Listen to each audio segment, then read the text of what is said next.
them storm. Listen to this though. This the church. I'm gonna get back to that, but I want you to hear this. It's the church talking about this. What happens is the culture, the next three demons show up. Pay attention. Asmodeus, he's the demon of homosexuality in men. Come on. Then there's the demon of Leviathan, which is the demon why these women so masculine? Men, but of the masculine kind. And the women. These are the women who are heavy on the heels. Come on.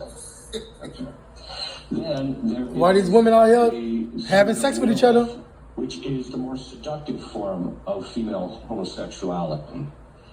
After those have gained ascendancy in culture, which, by the way, if you look at the cultures, every single culture is pushed in this direction. Okay. So, historically, not just ours, but historically, this is always the progression.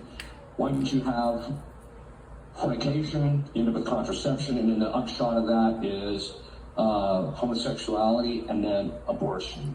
Homosexuality and then abortion. What do you see? Roe versus Wade. Look at all these protesters, all in the Supreme Court, and homosexuality. Listen, here we go. Baphomet is the fifth one, and he's the demon of child sacrifice, abortion. In our culture, think of this.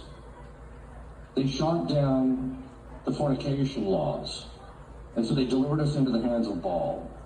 Then they had Roe versus Wade and delivered us into the hands of Baphomet. And then they allowed gay marriage. And so now our country politically is in the hold of the top 5 demons in hell other than Satan. They delivered us into